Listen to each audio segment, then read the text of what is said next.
여러분 안녕하세요. 오늘도 우리 주님께서 함께 하시는 귀하고 좋은 날, 복된 날입니다. 오늘 이 월요일 아침 새벽 예배를 여러분들과 함께 나누게 돼서 기쁨과 감사함이 있습니다. 함께 예배의 자리로 들어가도록 하겠습니다.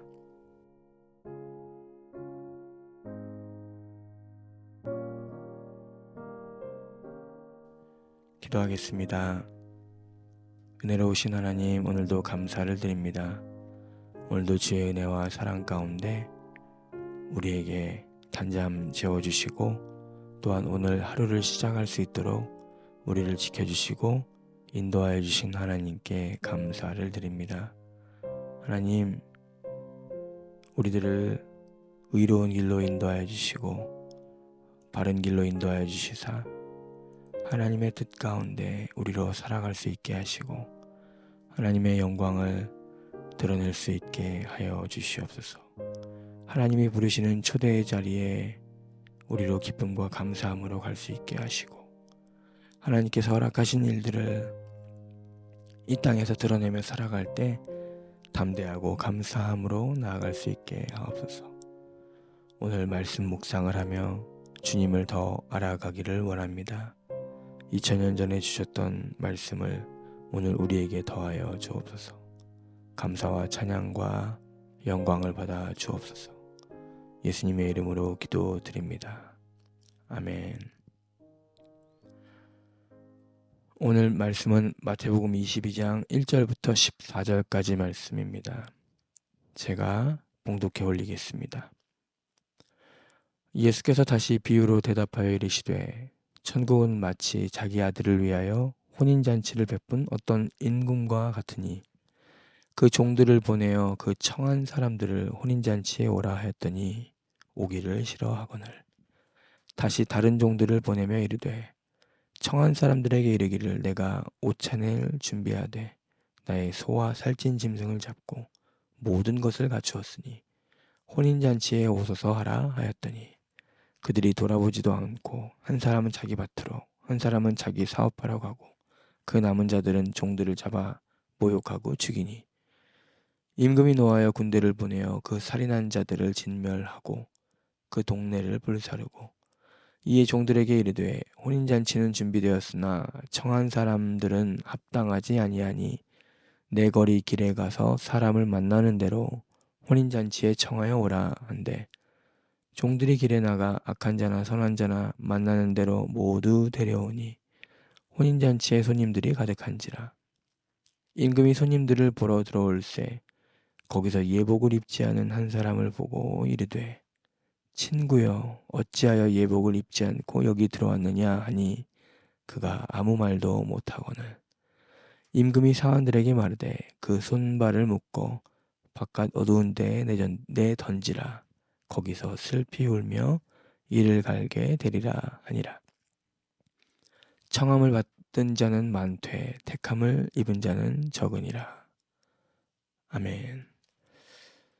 오늘 이 비유의 이야기, 혼인잔치의 비유, 이 비슷한 비유가 누가복음 14장 15절부터 24절에도 있습니다. 그 비유에는 혼인잔치라고 하는 이야기가 정확하게 전달되지는 않고요. 그냥 잔치입니다. 큰 잔치. 그리고 그 누가복음에는 그 심판에 대한 이야기는 없습니다. 서로 이제 병행해가지고 대조해 볼 만한 이야기이긴 한데 오늘 이야기는 마태복음 안에서만 읽도록 해보겠습니다. 천국은 이런 곳입니다 라고 이야기를 하는데 이 이야기를 누구한테 하고 있을까요? 21장의 마지막 부분 그리고 22장 15절부터 나오는 부분을 보면은 이 이야기는 바리새인들과 종교 지도자들에게 하는 이야기일 가능성이 높습니다. 물론 거기에는 바리새인들과 종교 지도자들 뿐만 있는 것은 아니라고 생각이 됩니다. 어쨌든 그 자리에서 예수님이 이야기하십니다. 하나님의 나라는 자기 아들을 위하여 혼인잔치를 베푼 어떤 임금과 같다. 우리는 바로 알죠. 이 임금은 하나님이시고 자기 아들을 위하여 베푼 혼인잔치. 예수 그리스도께서 우리에게 이 파티, 잔치로서 오신, 구원으로서 오신 존재잖아요. 그런 부분으로 우리가 이 본문을 이해할 수 있죠. 그래서 사람들을 보내어 가지고 혼인잔치에 오라. 하나님의 혼인잔치, 혼인잔치 자체가 하나님의 나라고 천국이다라고 하는 거죠. 그런데 그 초대를 거부하는 사람들이 있었는데 그 임금의 백성들이었다는 거죠. 그런데 사람들이 오지 않습니다. 자기 밭으로 가고 사업하라고 하고 그냥 거부하면 될 터인데 그냥 종들을 잡아 모욕하고 그 정보를 메시지를 전달하는 사람들을 잡아서 모욕하고 죽입니다. 이 정상적인 나라에서 벌어지는 일이 아닙니다. 임금이 결국 노하죠. 그래서 그 군대를 보내서 그들을 진멸하고 동네를 심판을 하고 맙니다. 그리고 혼인잔치는 여전히 준비가 되어 있다. 사람들을 데리고 오라라고 이야기를 합니다. 다 데리고 와서 이제 혼인잔치에 사람들이 가득합니다. 임금이 손님들 만나러 들어왔는데 거기서 예복을 입지 않은 사람이 있습니다. 흔히들 생각할 수 있습니다. 밖에서 길거리에서 사람들이 막 있다가 혼인잔치에 왔으니까 예복은 준비를 못하지 않았겠습니까? 라고 이렇게 이야기를 할 수 있는데 고대 사회에서는 주인이 또는 파티를 초대하는 사람들이 손님들의 예복을 미리 준비했다고 해요. 대단한 부자들이겠죠. 그러니까는 파티에 초대를 받을 때 예복은 주인집에서 그리고 초대하는 사람이 준비한 옷을 입으면 되는 아마 이제 가운을 걸치는 형태가 아니었을까로 추정해 볼 수 있겠습니다. 그런 사람들이 있는데 거기서 그 예복을 입지 않은 사람이 있었다는 거예요. 어릴 때 저는 이 예복을 입지 않은 사람이 허름한 옷, 남루한 옷을 입은 거지 복장을 하고 있는 사람이 아닌가. 이제 그렇게 그림이 그려져 있는 것들을 보았는데 요즘 실제로 이제 이 본문을 연구하는 학자들에 따르면 임금이 준비한 예복을 입지 않은 이유는 자기의 옷이 그만큼 자신 있는 것, 그래서 남들보다 더 화려하고 멋진 옷이었을 것이다 라고 하는 그런 해석을 하기도 합니다. 어쨌거나 임금이 준비한 예복을 입지 않았습니다. 예수님, 이 주인이 이야기하죠. 친구여, 어찌하여 예복을 입지 않고 여기 들어오셨습니까? 그가 아무 말도 하지 못합니다. 임금이 그 예복을 입지 않은 사람을 그 연회장에서 쫓아냅니다. 그리고 임금의 입을 빌어서 예수님께서 이야기합니다. 청함을 받은 자는 많되 택함을 입은 자는 적으니라. 이 본문 말씀을 묵상하면서 여러분 어떤 생각이 듭니까? 이것이 연회를 베푸는 임금의 마음인 건지 아니면 심판하려고 사람들을 작정한 건지 라는 생각이 들죠. 이 연회가 하나님의 나라, 하나님의 백성들이 누리는 삶이라고 한다면 그 연회는 하나님의 방법과 하나님의 규칙이 이루어지는 곳이라는 거죠. 자본주의 사회에서는 자본주의가 기준을 갖고 사회주의 사회에서는 사회주의가 기준을 잡게 되는 것. 미국은 미국의 룰이 있고 한국은 한국의 룰이 있습니다.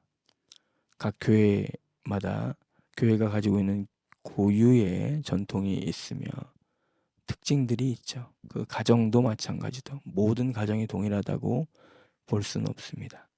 하나님의 나라는 하나님의 규칙과 방식이 적용되는 곳.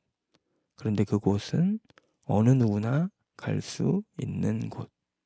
그런데 어느 누구나 갈 수 있지만 그곳에 갔을 때는 하나님께서 준비하신 예복을 입고 여기서 예복이라고 하는 것은 단순한 예복이 아니라 하나님의 말씀대로 살아가는 것을 의미하겠죠. 이렇게 이 모든 본문을 보면은 결국 하나님의 나라, 천국 백성의 삶은 하나님의 뜻을 행하는 사람들, 하나님의 뜻을 살아내는 사람들을 말하는 것일 것입니다. 자, 그런 관점에서 이 본문을 보면은 이 본문의 이야기는 하나님의 백성들이 하나님의 자비와 은혜를 통해서 하나님의 백성의 삶을 살아가는 것. 그러나 정작 그 초대의 자리에 종교인들과 바리새인들은 거부하였고, 그리고 그곳에 있는 하나님의 나라에서 하나님의 뜻을 행하지 않는 사람들 역시도 있을 수 없는 곳이 하나님의 나라다라는 것입니다. 이 이야기를 종교 지도자들에게 그리고 예수님의 제자들이 듣는 말씀이 되었습니다.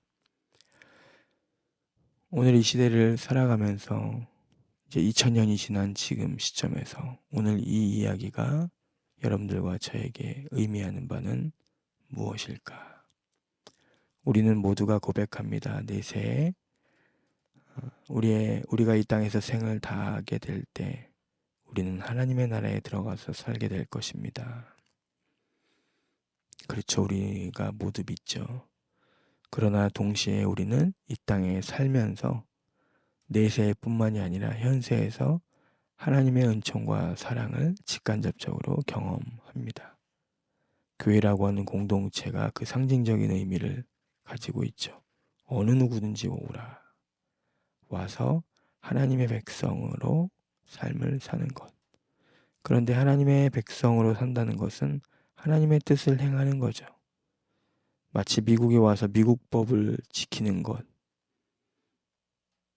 그 지킨다고 하는 것은 내가 미국 사람이 되겠습니다라고 다짐하는 것 아니겠습니까? 미국에 왔으면 미국 사람들과 함께 공존하면서 사는 것. 마찬가지로 하나님의 나라의 백성이 되는 것은 하나님의 뜻을 행하며 사는 것입니다. 여러분들과 저는 이런 하나님의 가르침, 하나님의 뜻을 온전히 드러내고 살아내고 있습니까? 제가 어제 아더 형제님을 만나고 왔습니다. 우리 미국 교회 성도님이신데 건강 잘 회복하셔가지고 이제 집에 재활 치료를 받고 집에 가서 지내시다가 집에서 또 넘어지신 모양이에요.